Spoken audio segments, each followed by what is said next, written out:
E se te perguntasse numa entrevista de emprego sobre os tipos de linguagem de programação, quais existem, quais podem existir? Se é compilado, se é multiparadigma, se é funcional, o que você responderia? Então, se quer saber a resposta, fica comigo aqui nesse cafezinho, a gente vai conversar sobre o tema. Se você não conhece meu canal, oi, meu nome é Vitor Osório, esse aqui é a Computação Crítica, praticamente todo dia, e essa semana eu vou conseguir fazer vídeo todo dia. Eu tenho um cafezinho aqui onde eu converso sobre computação, desenvolvimento de software, Java e outros temas correlatos, num vídeo sem roteiro, tá, galera? Aqui não tem roteiro, a gente vai conversando sobre o tema, né? E hoje a gente vai falar sobre paradigmas e tipos de linguagens. Então, vamos conversar?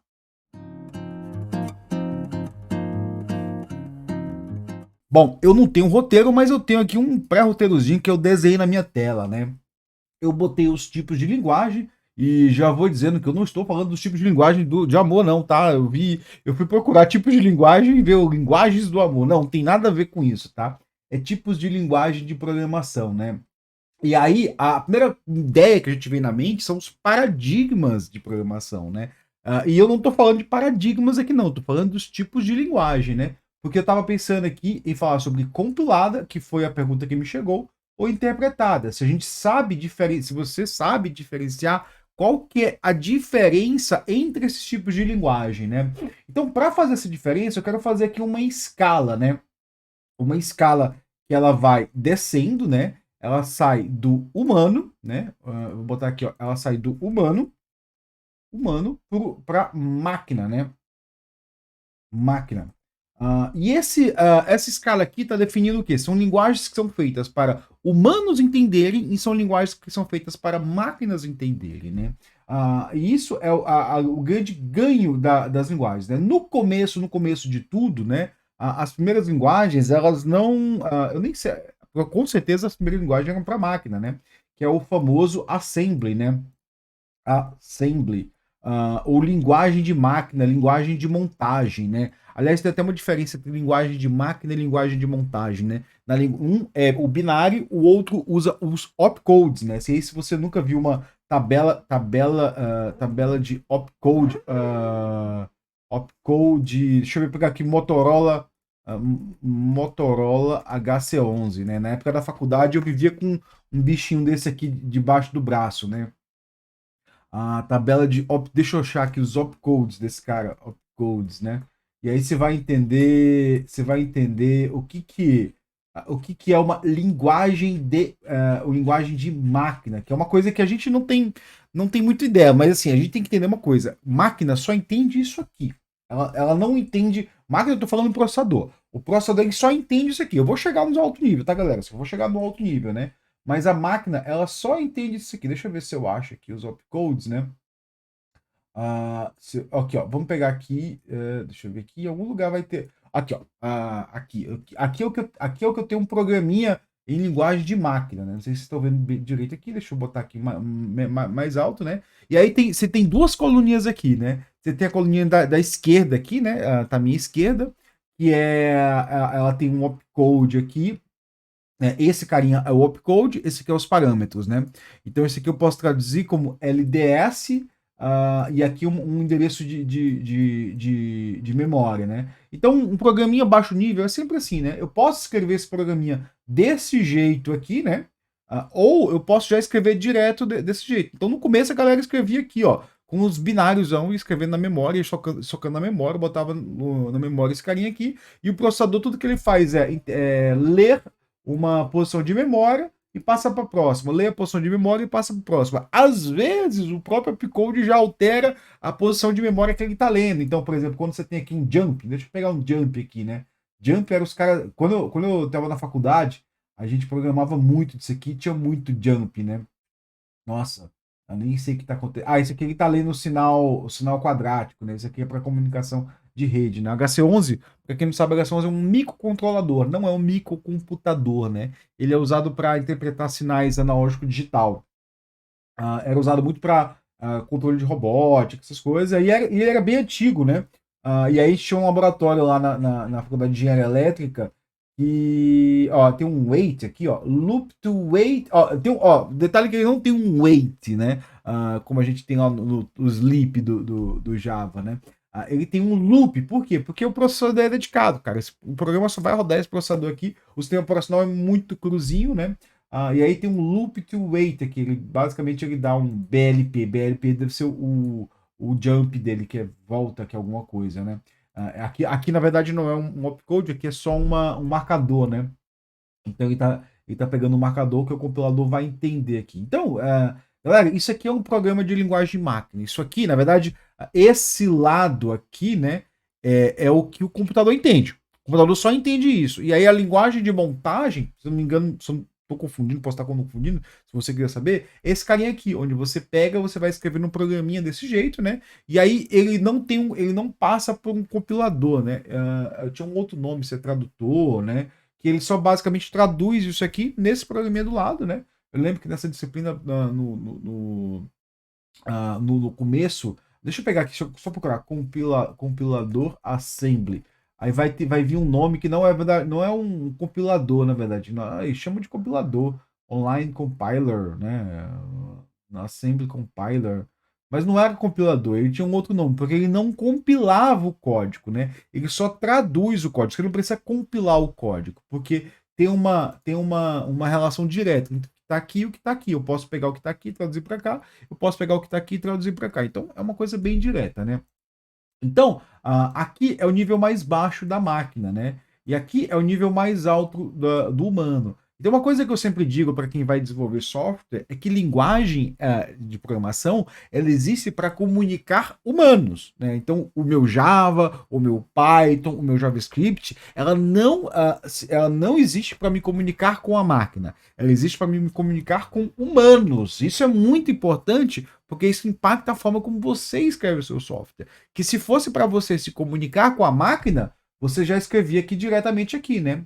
Só que durante a evolução das linguagens, se percebeu que, opa, é muito difícil eu manter esse software. Então eu preciso de linguagens de alto nível para que eu me comunique entre humanos. E esse humano pode ser o você do futuro. Porque muitas vezes a gente escreve código hoje, daqui a 1 ano, 2 anos, a gente não vai conseguir entender esse código. Então o nosso código ele sempre tem que comunicar conosco do futuro, né? Com a nossa pessoa do futuro e com outras pessoas, né? Então as linguagens elas podem ser classificadas tanto de alto nível quanto de baixo nível, né?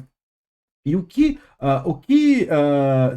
muda entre uma linguagem de alto nível e uma linguagem de baixo nível, né? As formas como ela consegue se expressar. Se você for ali procurar um código em C, né? Vamos procurar aqui, ó, código C, né? Vou procurar uma linguagem C, purão, assim, ó. Deixa eu pegar aqui um estudo, guia completo de C. Não vou pegar o guia completo de C, não. Vou pegar um código, deixa eu ver se eu acho na Wikipedia aqui um código em C, né? Um código em C ele é muito mais cru, ele tem muito menos estruturas para que eu consiga me comunicar do que um código em C++, por exemplo, que um código em Java, que um código em JavaScript, né? Ele vai ter as estruturas sequenciais ali básicas, né? Aí vai ter arrays, mas ele não vai ter, sei lá, ele não vai ter tipos, ele não vai ter eu não posso fazer um switch, posso fazer, né? Ele não vai ter casting. Casting ele vai ter, mas assim, eu não vou poder chamar um método ali, eu não vou poder fazer override de função. Essas coisas não existem, né? Até tem um overload ali, mas assim, tem muitas das funções ali que tem como tipo, tipagem, fazer um instance off. Isso aí não vai existir em C, porque essas coisas não existem em C. Então a gente consegue se expressar muito menos em C, né? Quer dizer, a gente consegue fazer as mesmas coisas, mas vai ser cada vez mais difícil, vai precisar de mais código, né? Reflection, essas coisas não existem. É muito difícil fazer isso em C. Não que não dê, dá. Só que é muito difícil, né? Sem contar que você tem que lidar um monte de questão aqui, como ponteiro de memória. Vai limpar meu. Cara, um grande trabalho. Dor de cabeça para o desenvolvedor C é vazamento de memória, porque você dá um new malloc aqui, deixa eu ver aqui se tem um malloc, né? Deixa eu ver aqui, código C, vou colocar aqui, ó, C code with malloc. Malloc example. Vou procurar aqui um código dynamic allocation em C. Cara, vou procurar como é que você dá um new em C. Muitas vezes a gente nem tem ideia de como isso, ó. Eu tô dando aqui um malloc, eu tô alocando 20 posições de memória que no fundo vai ser um apontador para inteiro. Aí você deve estar pensando, tá, quantos inteiros cabe nesse 20 aqui? Só 4. Só 5, desculpa, né? Porque o inteiro, ele ocupa 4 posições de memória. Então, no céu, eu tenho que saber dessas coisas. Que, tipo, se eu dou um alocar. Eu poderia ter usado um size off, né? Size off int, né? Aqui vezes. Eu poderia ter feito isso, mas a gente tem que ter essas contas, por exemplo. Saber que o malloc aqui, ele é uma função de sistema operacional que eu tenho que saber quanto é que tem memória. Então, quando eu vou fazer alocações dinâmicas, eu tenho que usar o malloc. Aí tinha o malloc e tinha o calloc também. O calloc acho que já inicializava, né? Aqui, ó. Esse carinha aqui, com size off, é o mesmo é o mesmo desse carinha aqui. Na verdade, não é o mesmo, porque esse carinha aqui, eu posso mudar de máquina para. Tem uma outra coisa com linguagem de mais baixo nível, né? Elas dependem muito do hardware, né? Elas dependem muito do hardware. O hardware que elas são muito ligadas no hardware, né? Então, por exemplo, aqui, ó, vamos pensar aqui desse. Vamos olhar para esse código bem aqui, né? Esse código aqui, uma vez que eu compilei ele, vai depender do tamanho de memória que ocupa o inteiro. Porque esse carinha aqui vai chamar uma função de baixo nível aqui que vai dizer assim, olha, me aloca aí 20 posições de memória. Ele depende ali do tamanho do hardware que isso ocupa, né? Isso é uma grande desvantagem, né? E aí você estava pensando, tá, Vitor, por que você está falando tudo isso? Porque eu quero falar da diferença do compilado para interpretado. Por quê? Quando uma linguagem de baixo nível ela é muito ligado ao hardware, qual que é o problema disso acontecer? Existem dois grandes problemas. O primeiro problema é eu escrever um código e ele ficar atrelado a um tipo de máquina, ou eu compilar um código e ele ficar atrelado a um tipo de máquina, né? Ou seja, eu posso ter uma atrelação daquele código tanto no momento de escrita desse código quanto no momento de execução. Com a linguagem C, muitas vezes os dois acontecem, né? Obviamente, quando eu compilo, vai ter ficado compilado, mas quando eu vou escrever, muitas vezes eu tenho que botar uns if-def lá, tipo, verificar se é Linux, se é Windows, ficar chamando, porque eu posso depender tanto do hardware quanto do sistema operacional, né? Eu posso depender com o sistema operacional. Aliás, no C é muito comum da gente ver aqui chamadas de sistema. Por exemplo, o malloc, o que é o malloc aqui? Malloc C. Vamos dar uma olhada na documentação do malloc, ó. Só que eu não quero usar o desse carinha aqui, né? Deixa eu procurar malloc manual page. Malloc manual page, ó. Malloc é uma função da libc, né? Mas ela é intrinsecamente ligada com o Linux, né? Unix, né? Uma função Unix, né? Então, toda vez que eu tiver uma lock, eu tenho que chamar o free, depois eu tenho que liberar essa posição de memória. Então, tem uma série de preocupações ali que vai ser bem difícil você usar esse C, né? Então, eu tenho aqui, ó, malloc, manual functions, né? Isso aqui é a documentação disso, isso aqui existe há muito tempo, né? A documentação se não me engano, o malloc, ele é uma chamada Unix, se não me engano, né? Aqui é um código C. Como é que é lindinho o código C? Isso é difícil de entender. Ó, o define aqui, né? Muitas vezes você usa esses defines aqui para você deixar o código independente da arquitetura, né? Aí você faz o if-def lá. Cara, é difícil programar em C. É difícil, é difícil. Tem muita dor de cabeça, né? Aliás, eu quero recomendar um documentário para vocês, né? Java Documentary. E eu vou botar no YouTube aqui. Esse documentário Java The History, Java Story, né? Aliás, eu parei de ver em 1h14, né? Mas é muito bom sobre a história do Java. Se você quer ver, já recomendo aí, assim, tipo, de colocar aí. Eu tava vendo ele no sábado, mas eu tive que parar ali porque eu não sou o dono da TV no sábado de casa, né? Tem outras pessoas em casa para ver TV. Aí eu tive que parar, mas é um documentário muito interessante que conta um pouco da história do Java, que vai tocar nesses pontos aqui, né? Tá. Mas aí, quando você tem uma linguagem de baixo nível, ela depende muito de sistema operacional e hardware, né? E como é que você sai disso, né? Quando você sai disso, é quando você sai de uma linguagem compilada para uma linguagem interpretada. O que é isso aqui, né? Vamos pegar aqui. Vamos pegar o Rust aqui. O Rust é uma linguagem mais nova, né? Eu peguei dois exemplos de linguagem aqui, o Rust e o Go, né? São todas linguagens surgidas ali depois de 2005, se não me engano, ó. O Go ele surge em 2009, né? Então, depois de 2009, O Rust ele vai surgir ali, deixa eu ver, ele vai surgir em 2012. São linguagens muito novas, né? E aí elas são linguagens compiladas, né? E elas meio que, eu não sei se elas dependem muito do sistema operacional. Acho que elas não dependem, pelo pouco que eu sei delas, né? Elas são bem mais independentes do sistema operacional do que o C, por exemplo, né? Mas assim, o C é uma linguagem muito antiga, tá? E elas são linguagens compiladas, né? Elas são linguagens de mais alto nível que o C, assim, isso é bem legal, né? Aí já quebra aquilo que eu falei que você tem que sair um pouco do C, né? Você tem que sair um pouco do compilado, né? Mas se você, uma forma de você subir o nível é você sair do compilado para o interpretado, né? Aí o que é uma linguagem compilada, né? Esse código aqui, que ele está dessa forma aqui, ele vai ser traduzido para um tipo que não é a gente muitas vezes a gente pensa que ele vai ser traduzido para o assemblão. Não, ele não vai ser traduzido para o assemblão, né? Ele vai ser traduzido para uns tipos de dado que o sistema operacional entende como nativo, né? Então ali ele vai mesclar tanto assembly quanto a chamada de sistemas, né? A chamada de sistemas são chamadas para os sistemas operacionais, mas ele vai estar linkado, você vai gerar um programa, você vai gerar um código ali que ele não vai ser mais compreendido com o humano, ele vai estar quase no nível aqui da máquina, né? Ele vai estar praticamente no nível da máquina. Na verdade, eu vou botar aqui um pouquinho em cima da máquina, que é o nível do sistema operacional, né? Porque esse código que vai ser gerado é muito diferente daquele código do HC11 aqui, porque esse do HC11 ele está realmente no nível da máquina, né?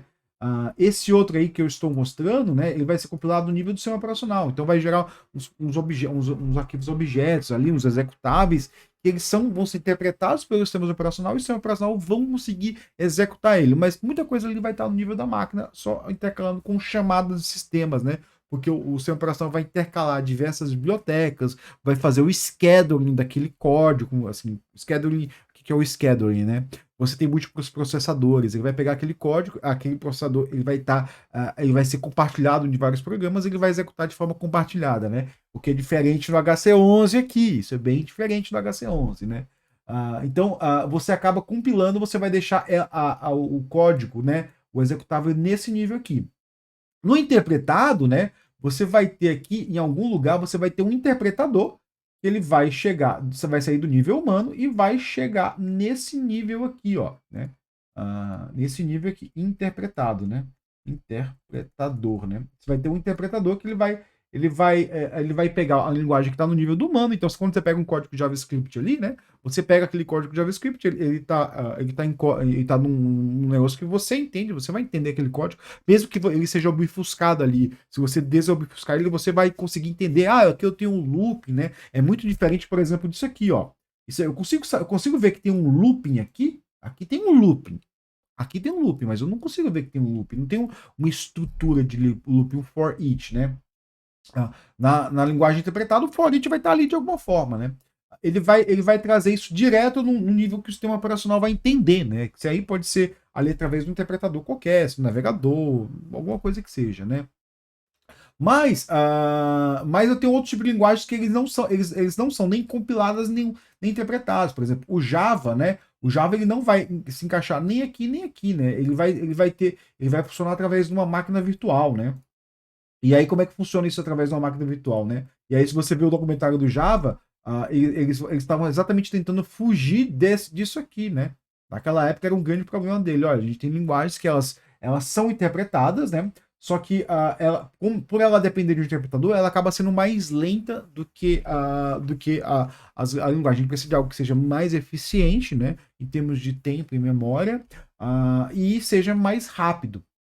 E aí eles chegaram na solução, que já existia, né? Na verdade, ninguém criou nada, de criar uma máquina virtual. E aí até o James Gosling fala lá que, tipo, é James Gosling o nome dele, né? Eu sempre, deixa eu até pegar aqui, ó.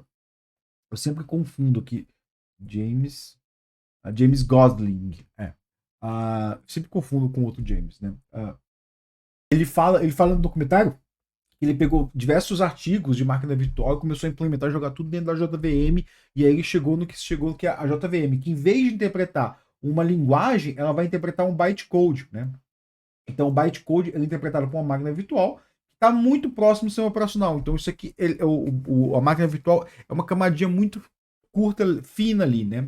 Então o código ele vai ser compilado num bytecode, né? Que vai ser interpretado por uma máquina virtual que tem uma penalidade muito baixa e muitas vezes a máquina virtual internamente tem um carinha que chama JIT Compiler, né? JIT Compiler, Just in Time Compiler, que vai pegar trechos desse código aqui e já vai transformar aqui para esse carinha aqui. Então, parte dos códigos vão ser ali já em linguagem de máquina, linguagem do sistema operacional, e parte vão estar ali em linguagem de máquina, né? Então, a gente baixa o nível aqui, né? Não significa que a linguagem não esteja no nível humano, mas aquilo que é interpretado, né, vai estar em outro nível. Então, vou botar aqui um outro nível aqui, ó, máquina virtual, né? Virtual. Então acaba tendo 3 níveis de execução aqui. Você pode ter código que seja interpretado tanto no nível da máquina, do sistema operacional, ou de uma máquina virtual, né?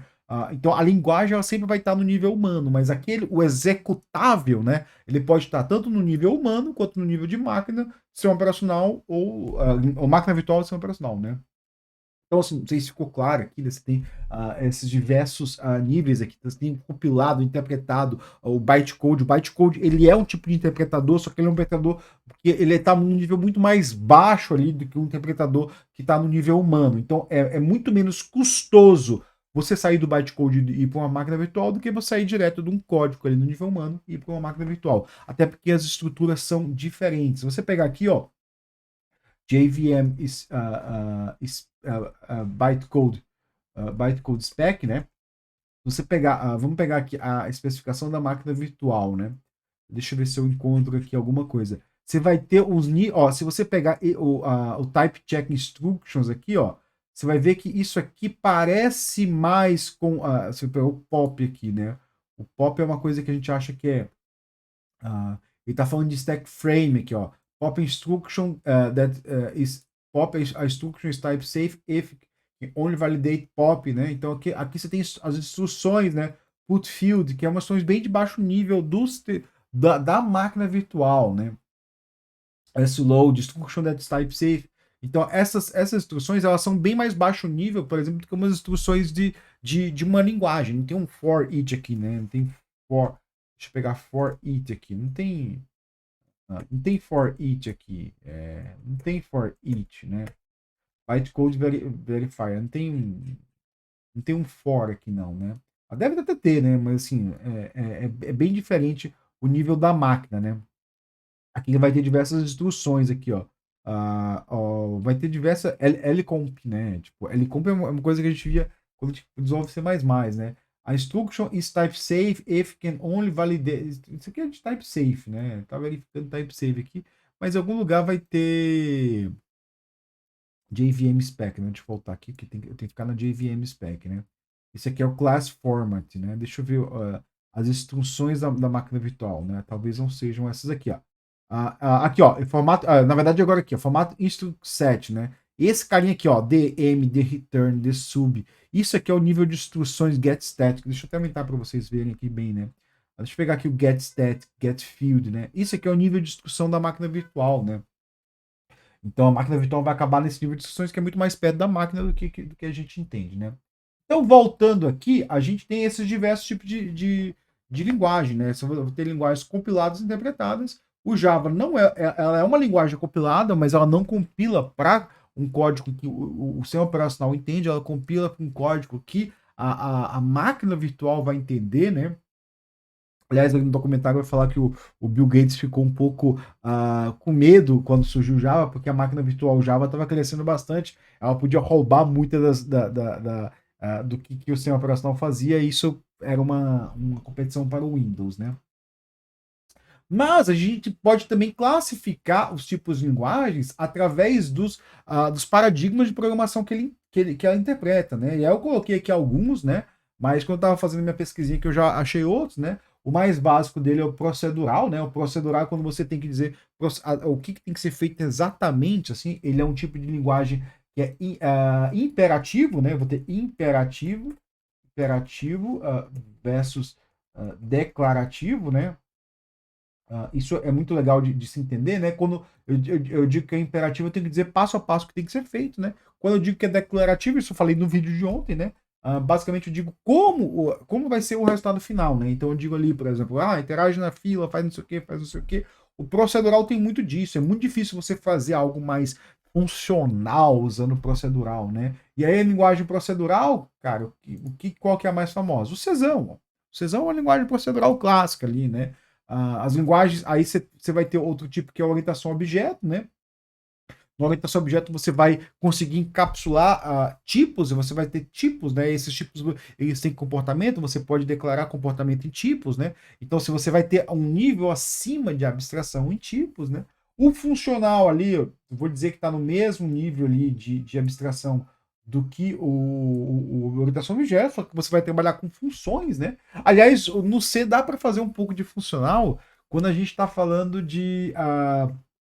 quando a gente está falando ali, dá para fazer se você usar final, você consegue até usar a função como parâmetro, mas é muito difícil, galera. Assim, você tinha que fazer um ponteiro para nada, null pointer lá, a questão de tipos no C.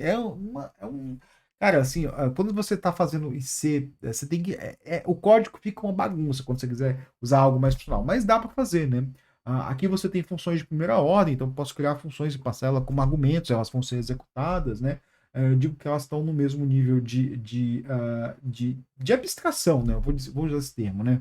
Aí eu estava procurando aqui, eu fui procurar o Golang, e o Golang, ele é classificado como outro tipo, né? Ele está vendo aqui que é imperativo, né? Ele também vai se classificar como estruturado, que é algo que eu tinha visto ali, que nem queria falar, que é tal, algo do Algol lá, assim, de vez quando se você for tem um tipo de estudo lá, que é o estudo arqueológico de linguagem, né? Essa linguagem que influenciou muito as linguagens que a gente usa hoje, né? Mas a gente não se usa. Por exemplo, por que C chama C, né? Porque chama C porque teve o Algol, que era o A, depois teve o B, né? E aí depois teve o C. Provavelmente depois do C seria o D, mas não teve isso, né? E aliás, se você pensar bem, aí fala, qual que é a primeira linguagem? Muitas vezes as pessoas pensam C, mas C não é a primeira linguagem. Teve o Algol, teve uma outra lá que eu já até falei no outro vídeo lá, que teve um paper, né? Aliás, eu acho que é programação estruturada, né? Programação Structured Programming. Na verdade, esse paper, Structured Programming, deixa eu pegar aqui, paper, né? Structured Programming, programação estruturada com Go Statements, é a carta do Knuth, né? Essa carta do Knuth não, minto. Tem uma carta do Knuth que fala do go-to statement, né? O go-to statement era um negócio legal, assim, que você conseguia fazer dentro de um código C ali, coisas meio de compilador. Você, sai desse aqui e vai para esse ponto, né? Só que aí o que acontecia? Você meio que quebrava o fluxo do programa, e isso bagunçava muito a lógica de programação, né? E aí o Knuth ali falou, não sei se foi o Knuth, né?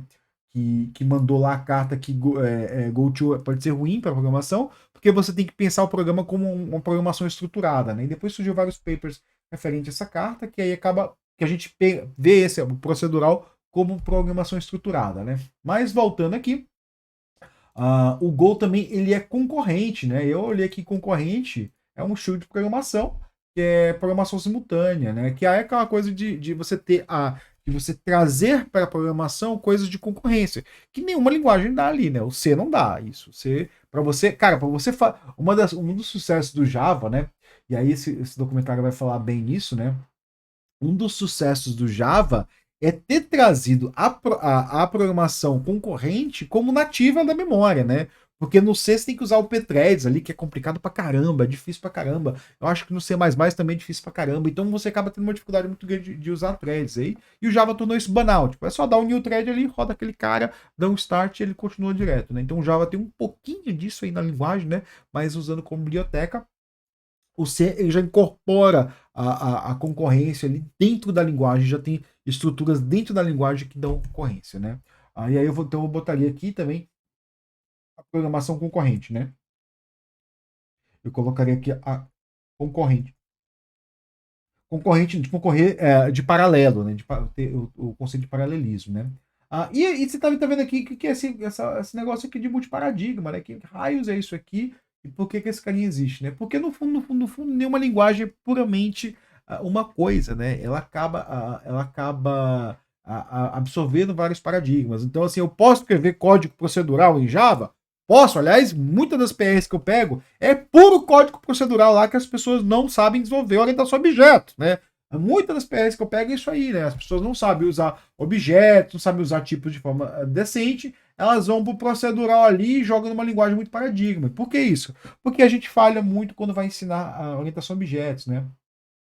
Eu posso escrever funcional em Java? Eu posso, né? Aliás, tem linguagens funcionais que são suportadas pela JVM ali. Então, assim, o bytecode ali pode gerar ele pode ser usado pelo funcional, né?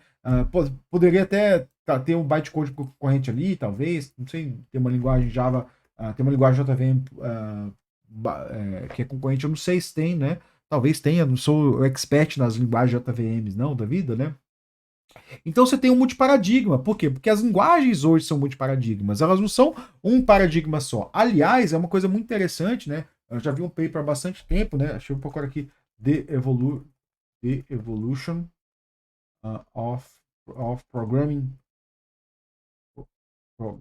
Languages, né? Eu vi esse paper faz bastante tempo, né? Deixa eu ver se eu acho aqui. ACM. Vou procurar na ACM. CM. The Evolution of the Program. Não, tem um curso aqui, né? Mas vou abrir esse cara aqui. Depois eu ponho o paper na descrição, né? E as linguagens, o que acontece é que elas vão se canibalizando, né? Nem canibalizar o termo correto, né? Elas vão se influenciando. Então, por exemplo, quando uma linguagem, por exemplo, um Go surge em 2009, o Go não vai surgir de uma ideia original ali, do zero. Ela vai surgir já com várias discussões que o Java fez, que o C fez. Aliás, o Java já surge com várias, respondendo a alguns problemas do C, e aí pegava tudo que o C tinha, que o C++ propunha, tentava resolver esses problemas, né? Aliás, diz que um dos nomes que eles pensaram para o Java era C++ menos menos, né? Que seria uma evolução do C++, só que com muito menos complexidade, né? Então eles deram esse nome interno lá por um tempo, C++ menos menos, porque eles queriam fazer uma linguagem que resolvesse esse problema. E sempre é isso, né? Sempre que uma linguagem surge, né? Ela vai tentar resolver um problema que estava posto ali, né? Então o Go aqui, ele surge para tentar ter um problema de concorrência, né? O Rust aqui, eu também eu conheço pouco de Rust, mas o pouco que eu li, ele tem uma característica muito interessante, que é uma ideia nova, que é o ownership de memória. Pô, é uma ideia muito boa, assim, que as linguagens poderiam absorver, em algum momento as linguagens vão absorver, assim.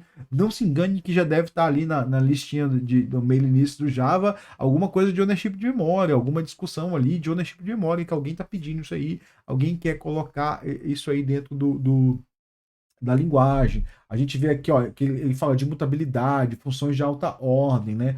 Tipo de dados algébricos, pattern matching, ou seja, isso aqui vai muito mais para o funcional, né? Aliás, eu falei ontem de linguagem funcional e não falei de pattern matching. Oh, que falha gigantesca, né? Pattern matching um estilo de programação que é uma função de programação que eu acho muito legal, eu acho que esse é um dos grandes ganhos das linguagens funcionais, que o Java tá absorvendo na cara dura, assim, tipo, tá pegando um monte de coisa de pattern match, tem uma grande discussão dentro da comunidade que, assim, isso vai em algum momento entrar ali. Deixa eu botar aqui, ó, pattern matching Java, né? Isso vai entrar using pattern match. Tem uma no dev.java que vai ter alguma coisa aqui que vai estar com isso, né? Por exemplo, você tem isso aqui, ó, você dá um instance off e já cria uma variável. Isso aqui é um syntax sugar muito bom, assim, que você consegue usar, você consegue reduzir muito a sua linguagem. Se você não percebeu, né? Você não precisa digitar mais o system.out.println, né? O io.println já vai aqui, né? Tem umas coisas bem legais isso aqui, ó. Por exemplo, você já vai extraindo a variável, criando variáveis locais aqui. Deixa eu pegar. Tem um outro pattern match bem mais interessante, né? Isso aqui, ó, pode ser traduzido para um cara assim. Isso aqui o Switch Expression é muito legal, assim, usar Switch Expression é muito legal. Gosto muito de usar Switch Expression. E o Java está caminhando numa. Você pode decompor os objetos no Java. Você pode usar o X.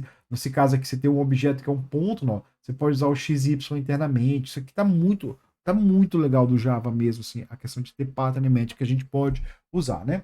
Então, galera, assim, ó, falei aqui sobre tipos de linguagem, falei até de algumas funcionalidades de linguagem ali que, tanto falando dos paradigmas, quanto do nível da linguagem, se ele é alto nível, se ele é baixo nível, né? Então, se você for para uma entrevista que pede para falar isso aí, cara, já dá para falar aí, ó, 30 minutos só de dessas coisinhas aí, né?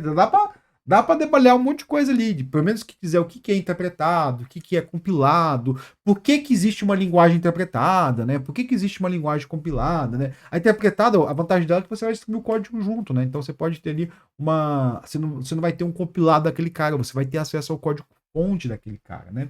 E esse foi meu cafezinho, eu espero ter te ajudado em alguma coisa. Então, se você gostou, dá o like, comenta, compartilha, joga pro seu amiguinho ali, né? Aliás, tem um servidor de Discord, tá? Do canal ali, tem um monte de gente que a galera discute, fala umas besteiras lá, né? Sempre legal, então entra também no servidor do Discord, né? E o que eu desejo para você é bom cafezinho, valeu!